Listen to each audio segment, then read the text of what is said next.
Nairobi, yeah, because the last time I was here, I was just in the service park, and it was just an incredible atmosphere to be in the heart of Nairobi and all of those people that have come out there. And the stage was also very entertaining. Well, so I thoroughly enjoyed that. Now, the scene behind us is what they call Hell's Gate. There's this enormous rock behind us, and it just is so imposing, so impressive, and so reminiscent of everything that Kenya has to offer in terms of wildlife and scenery. I came in here this morning. We were alone on this road because they wouldn't really let anyone else come in here, and it was amazing. It felt like my own private safari, and we were just driving along. We were about a couple of kilometers down the road from the stop line, and I see a giraffe, and I just get super excited. I was like, stop the car, stop the car, stop the car. And I have a ranger with me and the driver. And they've seen a million of them and think we're crazy. And they're like, what's going on? What's going on? And the funny thing was that I said, I'm just going to get out the car and get a picture closer. And my ranger said, you are not getting out of the car. And I was like, why? Because there are lions, other dangerous animals. You just don't realise, do you? Because we're so sort of involved in the nature during the rally that you don't realise all of the wonderful wildlife that is out there. Okay, well, the podium will continue behind, obviously, for WRC2 as well. Oliver Solberg winning the Forum 8 most stage wins, which was small consolation for the problems that he had so early on with the tyres, but still such a good thing to take away. I understand his frustration, you know, what happened on those stages on Friday, those punctures, and then he did drive through a stage, I think it was on Friday afternoon, and he said that he sort of drove over all the rocks and he didn't get a puncture. So it is, like many of the drivers say, a lottery here. You know, you don't know quite what you're going to get throughout a stage, and yet I think it was a very sort of calculated drive after that. Oliver wants to become a world champion. So after that happened, you know, he realized it's Safari Rally Kenya, anything can happen. I can make a lot of time back, and he did. Second place. I mean, it's fantastic, and that points haul as well. Points haul Forum 8 most stage wins award as well. Okay, well, let's look to the WRC, because Adrian Foreman back on the podium again. Dreams do come true. It is amazing when you think about his season also last year. You know, he's had a tough time, and he's back, and he's so cool, like at the stop lines referencing Talladega Nights and all this, and just giving us all so much entertainment at the same time as he's sticking to his plan. He did exactly what he came here to do, and he ended up on the podium. I can't remember the exact three-point plan, but it was something about bring it home. I can't remember, but he stuck to every single element of his three-point plan. Yeah, and it's just so amazing for the team as well, you know, to be able to sit in this position in the championship. You know, they've got these two massive manufacturers that they're up against, and Adrian is just delivering it. And also Gregoire, you know, when he came onto conditions this weekend that he's familiar with, fast gravel, he was also really putting in the time. So, you know, he's got some great things ahead of him as well. So I think for M Sport, you know, times are looking really good at the moment. Very exciting times for M Sport, as they are for Taka. He got his first podium here. We know how much he suits the sort of the elements of Safari Rally Kenya, and back again and back on the podium. And I was also listening to your interview with Jari Matti, you know, after what happened in Sweden. We were all gutted for him because he was fighting Esa-Pekka Lappi for that first win.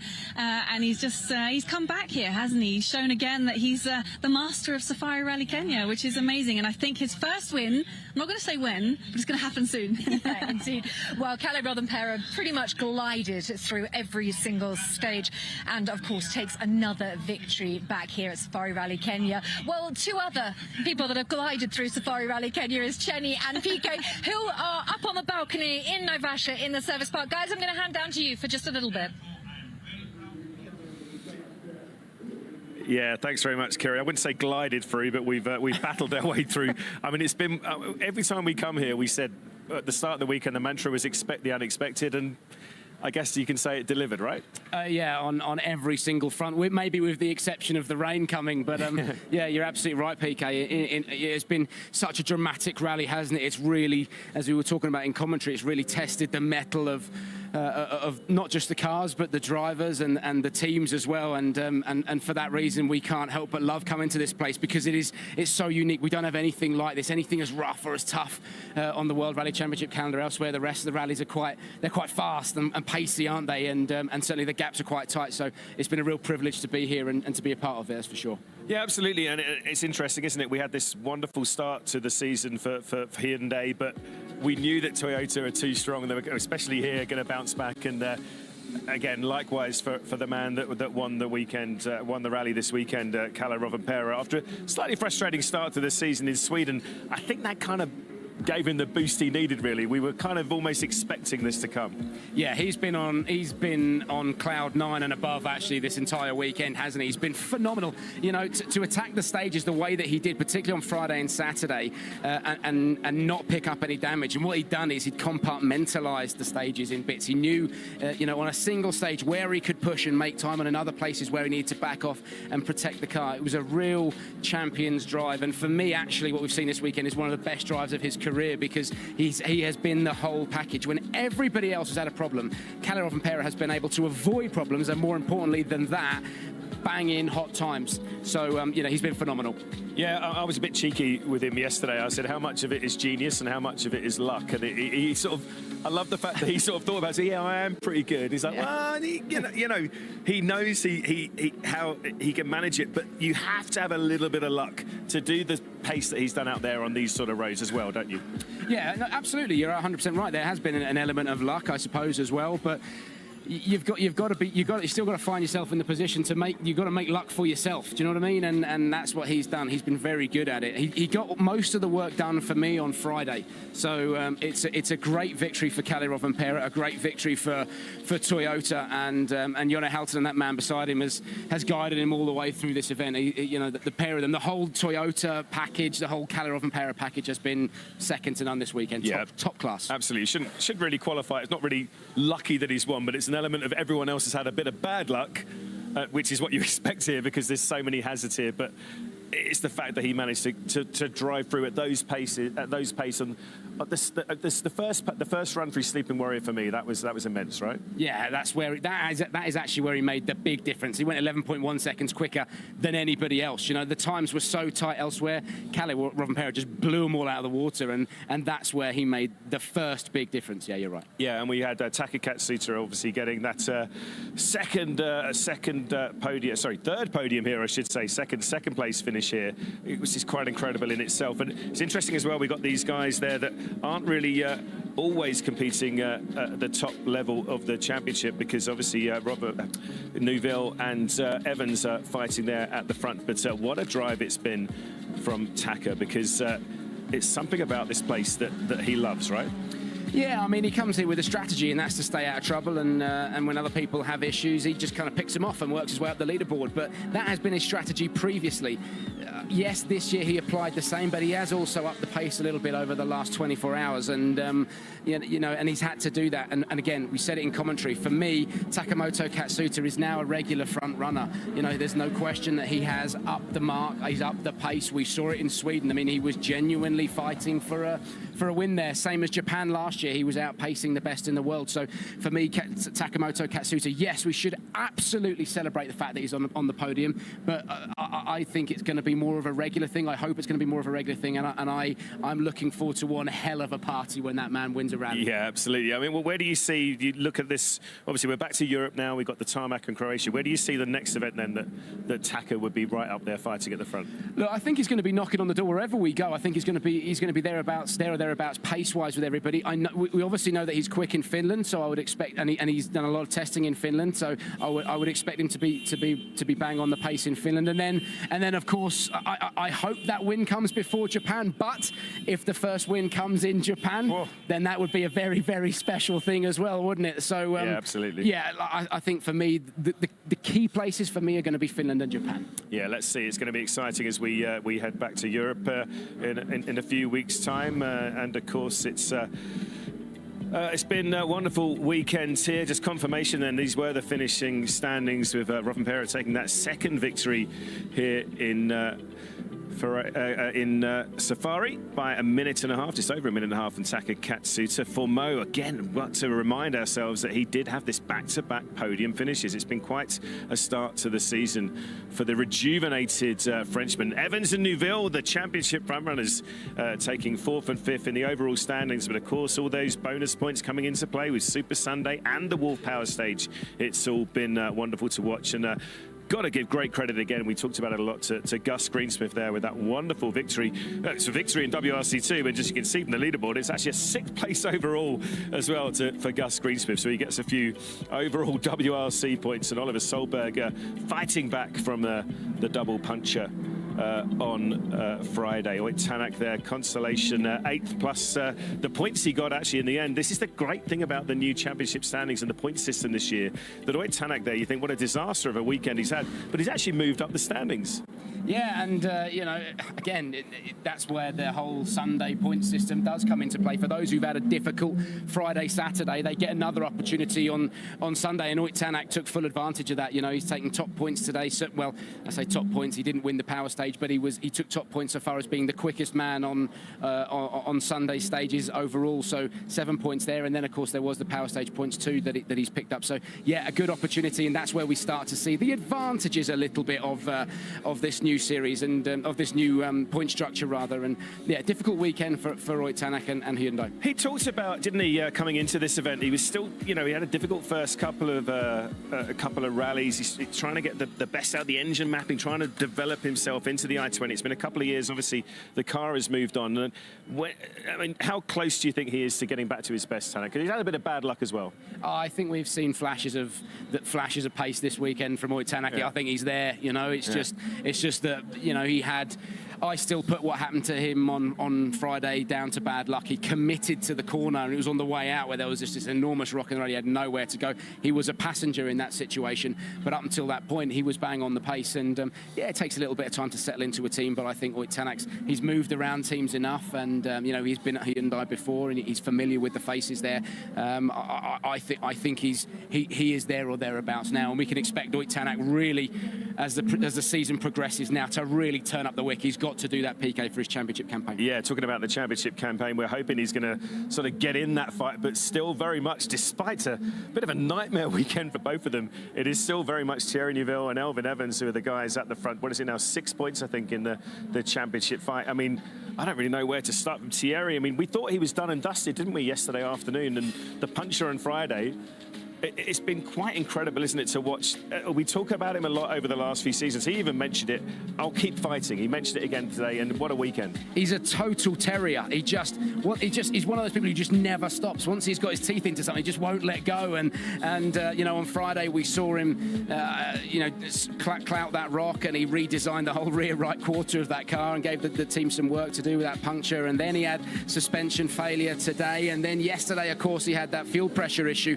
But he has been there, and he's actually, you know, what he would say is, you know, he's had a frustrating weekend up and down, but he's actually extended his championship lead. You know, that's the one thing I took away from looking at that championship table, is after what he would consider to be a bad weekend, he leads, having extended his championship. And he finished behind Elfyn Evans. This is the interesting thing about the new point system, isn't it, this year? You can have a difficult start to the rally, and obviously it's not just the Wolf Power stage now. It was designed, obviously, to make sure there was still something to fight for on Sunday over the whole day, but also it's really put a new dynamic, hasn't it, into the championship standings. There is confirmation of what we're just talking about. 6 points now, the gap from Neuville to Evans. So yeah, as you say, he's extended it by 3 points despite finishing just behind him in the overall standings. Adrien Fourmeau, incredibly still up there in third place. Not incredibly, actually, he deserves it. It's been quite a start to him. And yeah, as we said, Oit Tanak also getting a bump up despite a difficult weekend. Kalle Rovanperä, obviously, part of campaign this year, as is Seb Ogier. So Taka Katsuta starting to move in the right direction. Look at that, Oliver Solberg and Gus Greensmith in 9th and 10th in the overall WRC standings because of this wonderful starts that they've had in the WRC2 standings. So Elfyn Evans, I mean, where do we go? Again, he was a bit frustrated with himself on the first day, couldn't quite find the balance, and again, just, I mean, that multiple, what was it, three and a half, I'm calling it, because he had 3 full punches and 1 off of the rim on Saturday. What a weekend he's had, I mean, in terms of adversity. Yeah, another man who's had an up and down weekend. The pace has been there when he's been needed. He struggled a little bit on Friday getting the car set up, and then yesterday, as he said,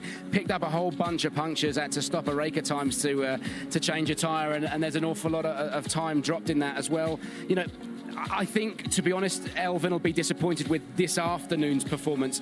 He came into this afternoon trailing Oit Tanak by just 0.3 of a second. He was absolutely in the fight to take 7 points away from Super Sunday, and he unfortunately wasn't able to do that. And then again, only taking one point in the power stage. That's where I think he's come unstuck this weekend, and that's what's allowed Thierry Neuville just to extend his lead. So this afternoon has played a big part in Elfyn Evans weekend. And it just goes to show as well, doesn't it? All these, you know, the couple of seconds here, it almost equates to points now, doesn't it? If you, with the sort of Super Sunday standings and the World Power Stage. But the World Power Stage was strange, wasn't it? He just seemed to, what was he already when we saw him at that first split, already 4.5 seconds down? He just said couldn't get to grips with the first half of the stage. Yeah, strange one. Yeah, you're right. He got to the end of the stage and just said, I felt like I wasn't moving at all, and particularly in the first half. And I think that'll be a combination of car setup. He hasn't really been comfortable entirely in the car, and we say it over and over again. If you're not completely confident in the car, if you're not confident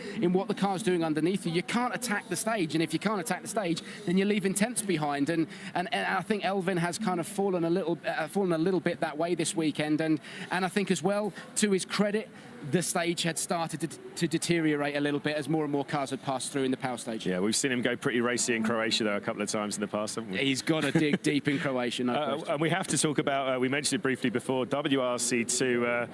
We're hoping it's a little taste of things to come with Gus Greensmith and Oliver Solberg. And Gus Greensmith, what a drive from that man. And we talked about it a lot. The guy was, we can't exaggerate enough, a very, very sick man when we started this weekend. But how impressed have you been with that drive from Gus to start his season as well this year?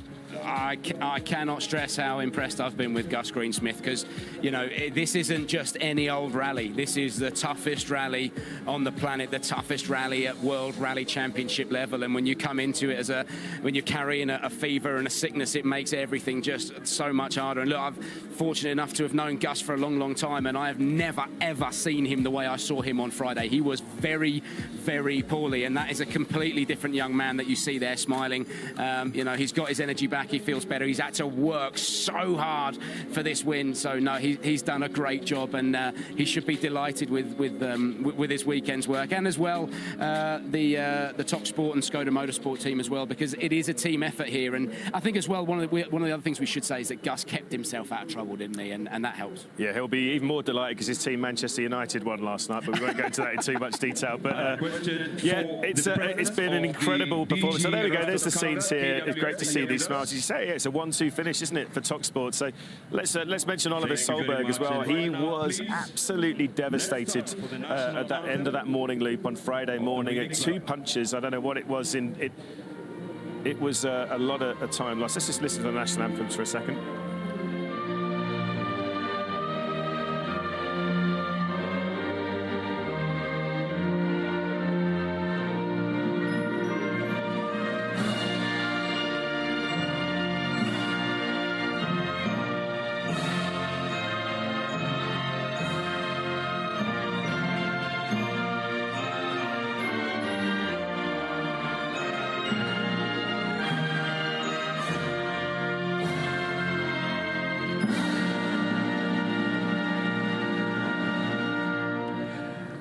And now we have the trophies for the 3rd place presented to the winner, also rather finishing 3rd, Kajetan Kajetonovic and Masic Szczepaniak.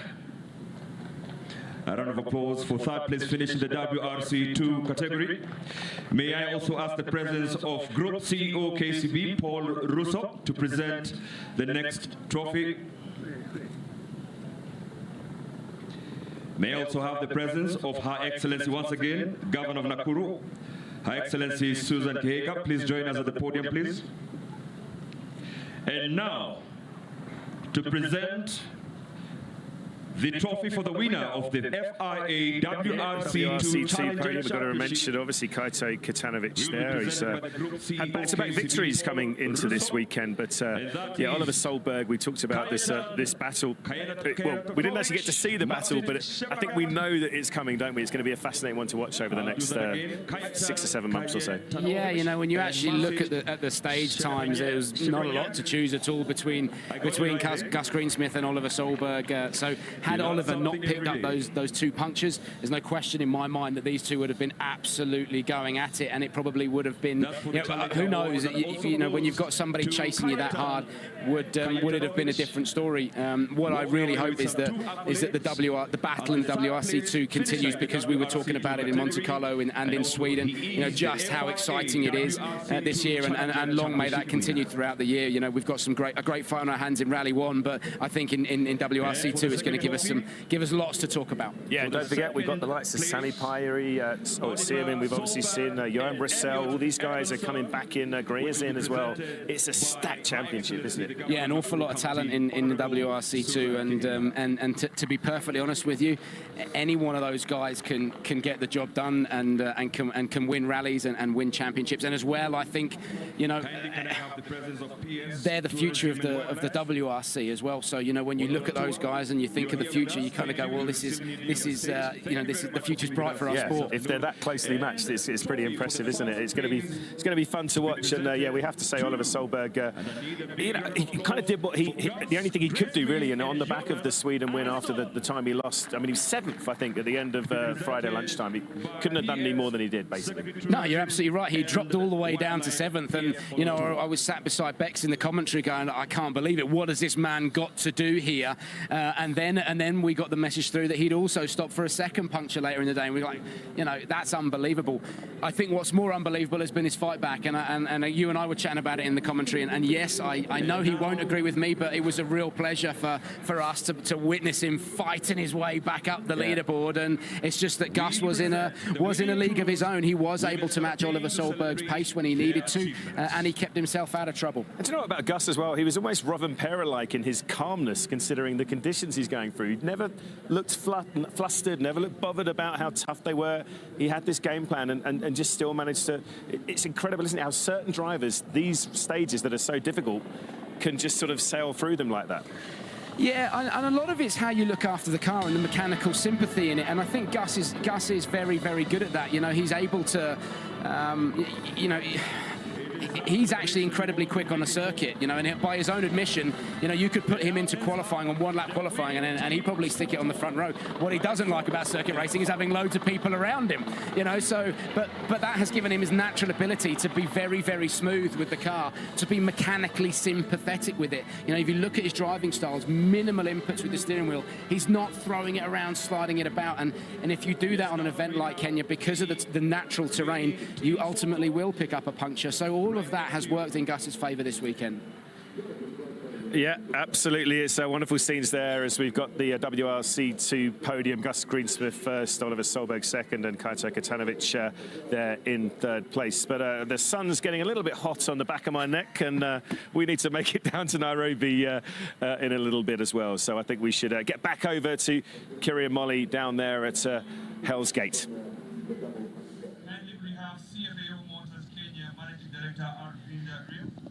Well, thank you so much, PK and Chenny, and I have to say they've put in an incredible stint because both of them have been a little bit under the weather, so full effort, boys. Thank you so much.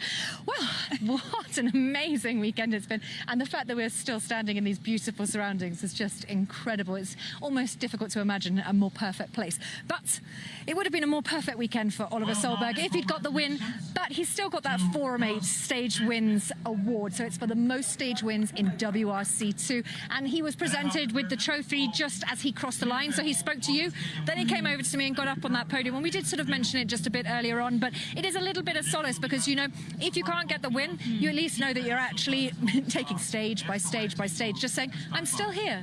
I'm just amazed also because he's still such a young guy, you know, and he's able to pick himself up after the disappointment of those punctures on Friday and fight his way back to get second place here in Safari, and it means so much to his championship, because that's what he wants to become, is a world champion this year in WRC2. Yeah, I bet. As does Gus Greensmith, and that battle will continue on. Also, we mustn't forget Kaito as well, because, you know, he didn't put a foot wrong. No, and he also stuck to his plan. For him, the challenger class is the most important. He won that last year. He wants to win that again, and that's exactly what he did here with a big margin as well. So he also, you know, with I a like calm, everyone sticking to a plan.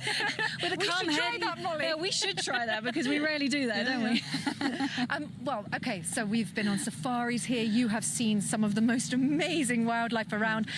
What is your most amazing memory from this weekend? I know, you've got to pick one.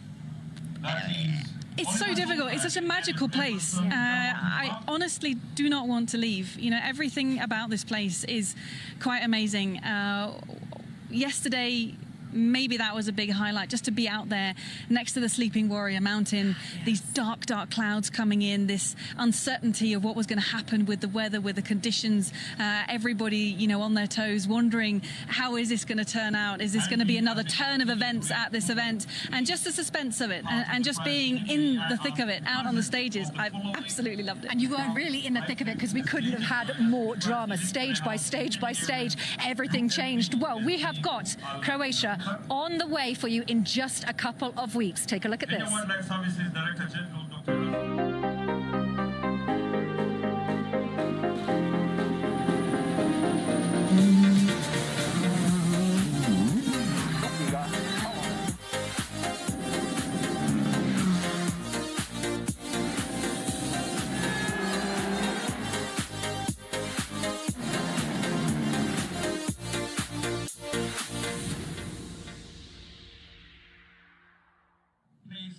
Finisher Oliver Solberg and Elliot Edmondson. Well, there we have it. That is in just a couple of weeks, and obviously a very poignant time for us heading back to Croatia, and another spectacular event to go to. It will be special for all of us to head back there. Last year, in my memory, definitely sticks. It was so difficult, but also, this event, this tarmac event, is also very special. The different kinds of tarmac that we see there, just the raw speed that we get back on the tarmac is so different from this event as well, isn't it? And yeah, we're back in Europe again. I don't know what the championship looks like at the moment, but both Thierry and Elfyn have taken good points away from here, even though they've had difficult weekends. Indeed. All right, well, the battle will continue between Thierry and Elfyn. The action will continue in a matter of weeks' time, but from this magical land, it is goodbye from myself, Molly, and the rest of the team. We'll see you next time.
Growing a business is hard. Growing a global business is even harder. Getting paid into your bank account